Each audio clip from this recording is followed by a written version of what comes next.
Welcome to Tabletop Tommies. This month I've been painting a 1250 points bolt action Soviet force for the Welsh Nationals. So in this video I'll be showing you everything you need to know in order to get your army painted and on the tabletop as quickly as possible. Now don't panic, but I'm going to start by drawing a graph. So if we make our uppy-downy axis, how good the model will look when we finish them, and our lefty-righty axis, how much time we need to make them look that good, then the first thing we might do is spray paint them. Alright, looking better already with very little time required. Then we'll brush on one colour, two colours, now we're really starting to fly, but wait, if we keep going we hit 3 colour corner.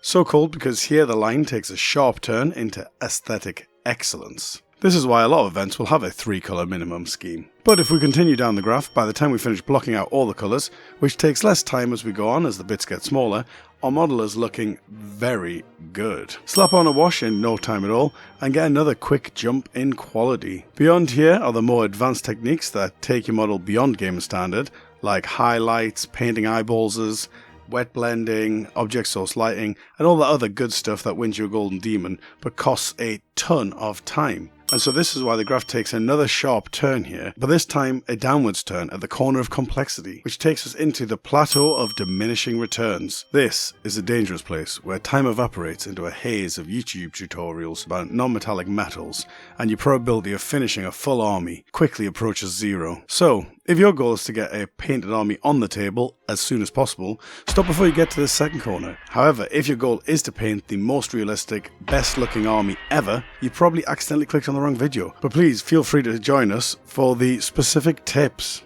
Tip number 1, have a deadline. Parkinson's law states that work expands so as to fill the time available for its completion. A deadline therefore not only gives us a positive motivation to finish the army, but keeps our plans realistic. If I am aiming for that painting competition in a year, then I can aim for somewhere here on the curve. But if I'm painting for a games day tomorrow, I'm going to be aiming somewhere around here. Most often, I'm aiming for somewhere around here on the graph, painting for a tournament about a month or so out. I find the best deadlines are a tournament or a gaming day. And if you go submit your list in advance, all the better, because it stops me cheating by subbing out 30 infantrymen for a big tank. If you are brand new to the game, a club escalation league is a great motivation to get your army painted a few hundred points at a time.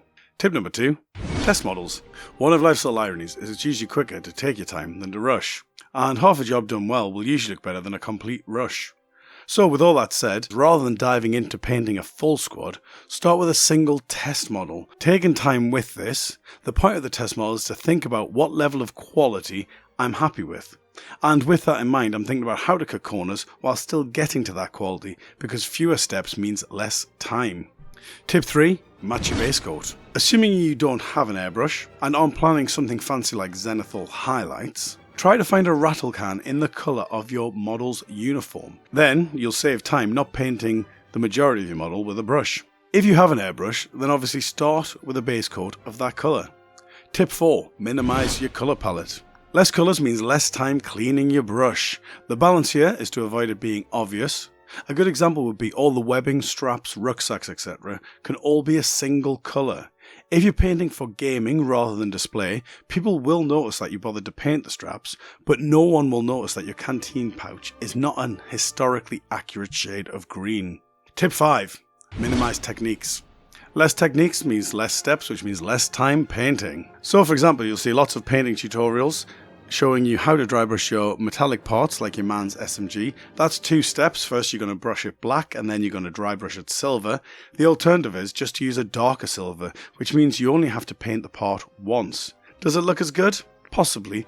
But is it faster? Definitely. Tip 6, separate your paints. After the test model, I'll put all the paints I need to one side away from the rest of my paints. Otherwise, I'll spend as much time looking for the paint I need as I spend using it. Tip 7, organise your paints. Put your paints in the order you'll apply them. A good tip here is to work from the inside to the outside, so start with the colours that are hardest to reach with your brush, leaving the colours on the extremities as your last bits. Doing it this way will hopefully be covering any accidental splashes with the next colour anyway. Doing one colour completely is the top priority though, to reduce time spent washing our brush, and so I will do the inside and any matching pieces on the extremity simultaneously. Tip 8, batch painting. This is the biggest time saver.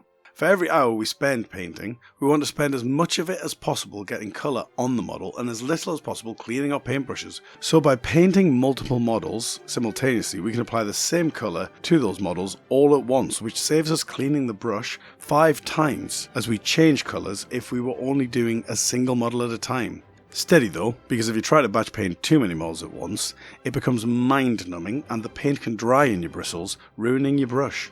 However, too few and you waste lots of time unnecessarily cleaning your brush. I find about 6 is the sweet spot for me, but your mileage may vary. Tip 10. Don't fix your mistakes. Now, when we are batch slapping paint on, the other thing we want to do is ignore any mistakes. If I ever put paint where it shouldn't be or similar, I will ignore it because it will either be covered in a later step or it might not even be noticeable at the end. But once I've done all my batch painting, I'll check each model over and touch up any mistakes at that point. Tip 10. Wet palette. Unsurprisingly, using a wet palette helps to keep your paints wetter for longer, which is key to batch painting, and great if you're mixing paint to make a custom colour for your force. While not essential, it definitely speeds the job up. You can make your own from materials you find around the house, however they are only about £20 from Wayland and Firestorm Games, affiliate link in the description. Tip 11. Batch washing. I apply liquid talent to the entire army at once for much the same reason as batch painting.